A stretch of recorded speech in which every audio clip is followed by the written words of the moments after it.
Bien-aimés dans le Seigneur, bonjour. Nous faisons cette brève vidéo pour continuer notre série Comprendre et croire, ou bien comprendre pour croire. Nous voulons aborder aujourd'hui une question qui a été toujours d'actualité, qui a été d'actualité ces jours-ci, et avec encore plus d'acuité, de pertinence. Nous parlons de la relation que le chrétien africain, ou bien que le chrétien tout court, doit et peut avoir avec ses ancêtres. Et nous voulons par là répondre à la question, à l'accusation selon laquelle l'Église catholique a invité les chrétiens à oublier leurs ancêtres. Nous répondons rapidement par c'est faux, c'est un gros mensonge. Beaucoup en sont convaincus. Beaucoup sont convaincus que l'Église leur a demandé d'abandonner leurs ancêtres, nos ancêtres, leurs ancêtres à eux. Beaucoup sont convaincus. Nous avons donc découvert et nous allons découvrir que beaucoup qui disent ainsi ne connaissent pas l'Église catholique. Et ils parlent de l'Église catholique en qualité d'ignorants, mais ils font des affirmations.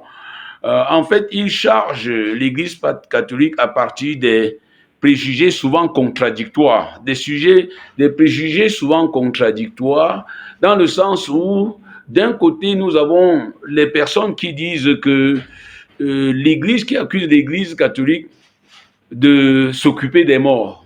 Ils disent non, on ne doit pas s'occuper des morts. Mais je crois que ceux qui parlent, personne n'a jamais accusé ceux-là. On ne doit pas cela. Et pourtant, il y a des gens qui disent après la mort, tout est fini. Au point où au funérailles, même ils ne viennent pas, aux obsèques, ils ne viennent pas. Ils disent quand on est mort, tout est fini. Et de l'autre côté, il y a des gens qui disent non, l'Église a coupé les Africains de leurs ancêtres, ce qui est aussi un grossier mensonge. Pour comprendre ceux qui accusent l'Église catholique, moi je me suis toujours basé sur la prophétie qui est dans Genèse 3, verset 15. Je mettrai une hostilité entre ta descendance et sa descendance. Tu lui mordras le talon et elle t'écrasera la tête de son pied. Et donc, perpétuellement, la descendance de la femme, de la Vierge, de l'Église sera toujours en lutte, ou bien suivra toujours les agressions du serpent, ce que le serpent a commencé dès les origines. Mais revenons à la question, est-ce que l'Église nous demande d'ignorer nos ancêtres? C'est faux. Je pense que l'humanité a beaucoup à apprendre de l'Église par rapport à la relation qu'il faut entretenir avec les ancêtres. L'humanité a beaucoup à apprendre. L'Afrique a beaucoup à apprendre. Je le dis parce que c'est en Afrique qu'on trouve des tombes abandonnées dans les Sissongo, parfois dans les bananiers. Et ailleurs, vous voyez une légère plaque de tôle qu'on a posée là-dessus au champ et on est parti. Et ceux qui disent qu'ils rentrent voir leurs ancêtres, c'est lorsqu'ils ont peur de la mort, lorsqu'ils ont peur de l'échec. Ils ne viennent pas par amour. Par contre, l'Église a une relation d'amour permanente et perpétuelle, pas commandée par la peur. C'est dans toutes les messes que le prêtre dit pour nos frères de faim, pour les hommes qui ont quitté ce monde et dont tu connais la droiture, pour nos frères de faim. Toutes les messes, que ce soit en Afrique, en Europe, etc., pour nos frères de faim, pour nous rappeler que les défunts sont nos frères. Et on ne doit pas les oublier, on ne les oublie pas. L'Église fait mémoire des défunts dans toutes les célébrations eucharistiques. L'Église prie pour les défunts au point où il y a des associations pour les âmes du purgatoire. Figurez-vous, c'est-à-dire, il ne s'agit pas seulement de mes ancêtres à moi, mais de mes frères humains qui sont partis. L'Église est élargie. Donc, en élargissant, nous ne pouvons pas dire qu'il y a exclusion de nos ancêtres. Vous voyez que c'est un grossier mensonge. L'Église accorde tellement d'importance à la communion des saints qu'il y a un mois, le mois de novembre, pour lequel nous rappelons qu'il y a une relation permanente, une relation qui ne démarre pas seulement au mois de novembre et finit avec le mois de novembre, mais une relation permanente qu'il faut entretenir, une relation permanente d'amour, d'espérance et de foi que nous entretenons avec nos défunts. Oui, l'Église rappelle même le 1er novembre que nous devons commémorer tous les fidèles défunts. comment pouvez-vous dire que l'Église nous éloigne de nos ancêtres? L'Église commence le baptême, la confirmation, l'ordination par la litanie des saints, c'est-à-dire par évoquer nos ancêtres dans la foi.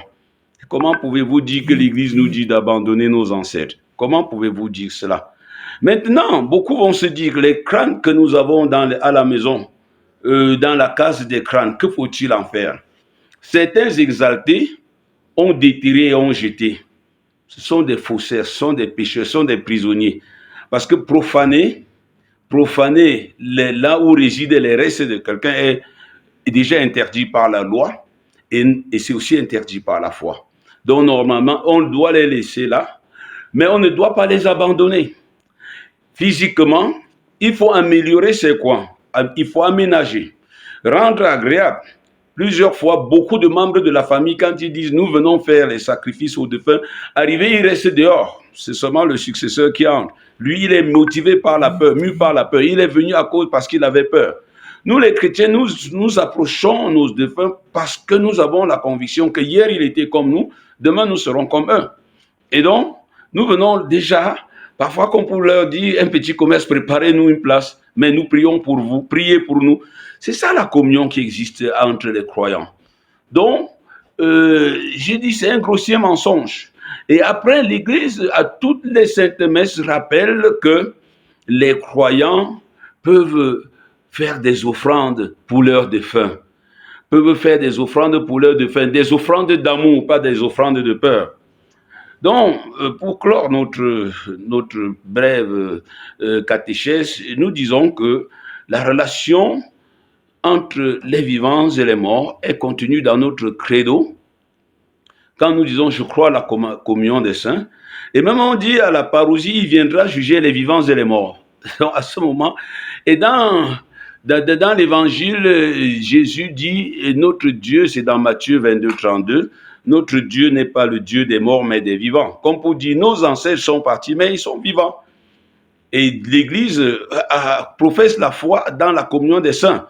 Les saints de l'Église militante, dont les amis de Dieu sur la terre de l'Église, les baptisés qui sont sur la terre, les saints de l'Église douloureuse, de l'Église souffrante, dont les saints qui sont en chemin vers Dieu, qui passent un temps de purification, qui passent des épreuves d'attente pour voir le Seigneur, qu'on appellera les âmes du purgatoire, et les saints de l'Église triomphante, à qui Dieu a déjà donné la grâce de le contempler face à face. Il y a donc une communion, parce que Dieu veut sauver tous les hommes et ne veut en perdre aucun.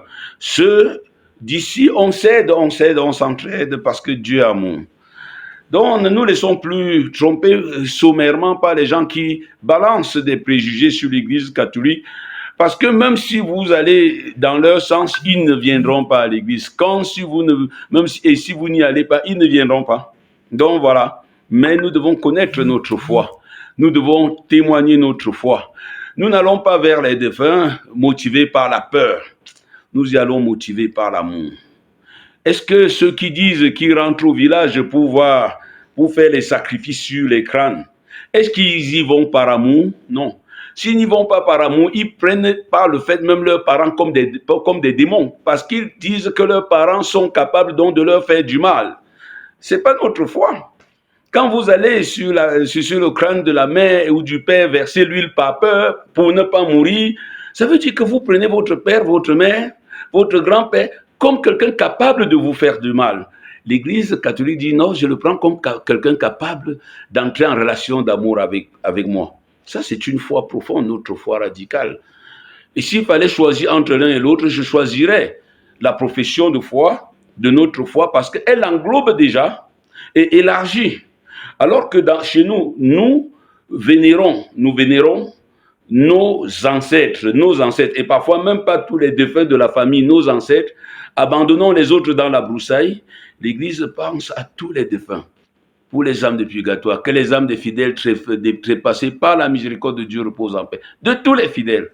Voilà la bonne nouvelle. Voilà la générosité de la foi chrétienne. Que Dieu vous bénisse. N'oubliez pas de vous abonner. Posez des questions si vous en avez. posez les questions, partagez notre vidéo afin que beaucoup de personnes soient éclairées. Invitons le plus de personnes à notre page pour que beaucoup de personnes aussi puissent participer à nos séries de catéchèses. Loué soit Jésus-Christ, à jamais.